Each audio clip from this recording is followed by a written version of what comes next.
Welcome to fact affairs. मैं मनीष चौरसिया। 28 मई को PM Modi द्वारा न्यू पार्लियामेंट बिल्डिंग का इनॉग्रेशन किया जाना है, जिसकी फाउंडेशन उन्होंने 10 दिसंबर 2020 को रखी थी और इसको बनाने में लगभग 900 करोड़ रुपए का खर्च आया है और इसको टाटा जो ग्रुप है उसने बनाया है। पार्लियामेंट बिल्डिंग के इनॉग्रेशन के लिए जितने भी चीफ मिनिस्टर हैं, चाहे वो स्टेट्स के हों या फिर यूनियन टेरिटरीज़, उन सभी को इनवाइट किया गया है। इसमें ऑल मिनिस्ट्री के जो चीफ सेक्रेटरी हैं वो भी शामिल होंगे और लोकसभा के अध्यक्ष, उपाध्यक्ष और जितने भी मेंबर्स हैं वो भी इसमें शामिल होंगे। लेकिन विपक्ष इसका विरोध कर रहा है और लगभग 18 पार्टी ऐसी हैं जो इसमें पार्टिसिपेट कर रही हैं। उन्होंने बायकॉट करा है इनॉग्रेशन के लिए, जिसमें पहला जो कारण है वो प्रेसिडेंट को नहीं बुलाया गया है और ना ही जो उपराष्ट्रपति है उनको बुलाया गया है।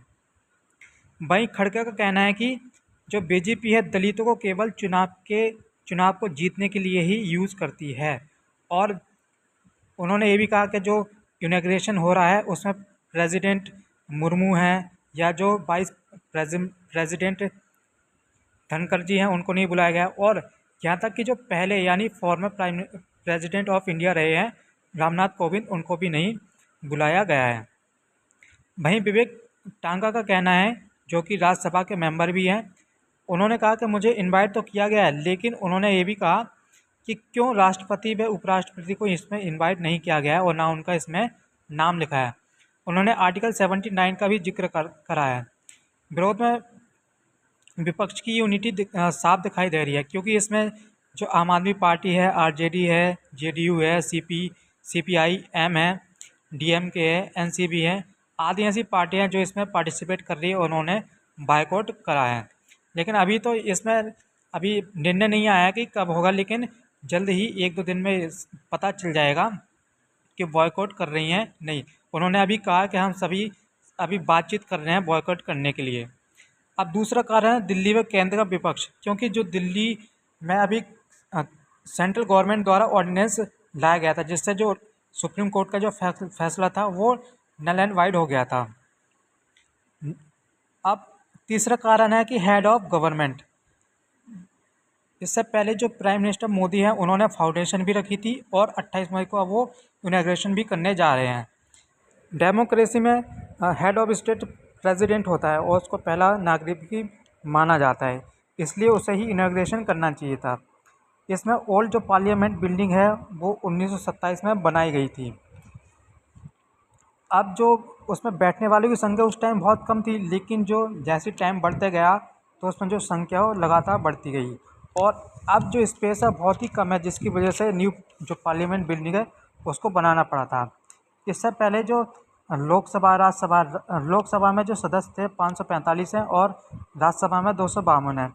इनको बैठने में दिक्कतें आती हैं और अगर कभी जॉइंट सेशन भी हो जाता है तो जो जितनी भी चेयर्स होती हैं पहले उसको निकाला जाता है, उसके बाद वो एक साथ बैठते हैं।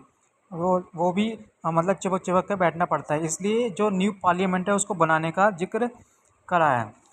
और दूसरा कारण है कि जो ओल्ड पार्लियामेंट है वो कॉलोनिकल एरा का भी संकेत देती है, इंडिकेट करती है, क्योंकि हम आज़ादी के 75 साल या अमृत महोत्सव में चल रहे हैं, तो इसलिए जितनी भी कॉलोनिकल एराज की जितने भी चीज़ें हैं उसको सबको हम हटा देना चाहते हैं। इसलिए एक कारण ये भी है कि न्यू पार्लियामेंट जो बिल्डिंग है वो बनाई गई है।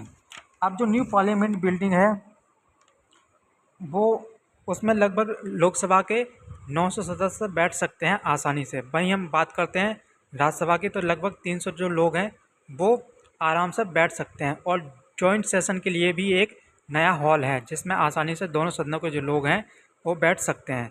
जॉइंट सेशन कब होता है? जब कोई बिल लाया जाना हो जिस पर डिस्कशन होना, या फिर जब न्यू सेशन होता है पार्लियामेंट का जिसमें जो प्रेसिडेंट होते हैं वो स्पीच देते हैं, तब भी वो जो जॉइंट सिटिंग होती है वो बैठाई जाती है। अब जो न्यू पार्लियामेंट है उसमें 3 द्वार हैं, एक तो शक्ति है, कर्म है और ज्ञान है। तो ये 3 प्रवेश द्वार हैं इस बिल्डिंग में और ये जो बिल्डिंग है वो त्रिकोण आकार की है, यानी जो ट्रायंगल है उसकी शेप में है। तो इस वीडियो में इतना ही। आपको मिलते हैं एक नई वीडियो के साथ। अगर आपको वीडियो अच्छी लगे तो चैनल को सब्सक्राइब कीजिए ताकि आपको ऐसी वीडियो और आगे भी मिलती रहें।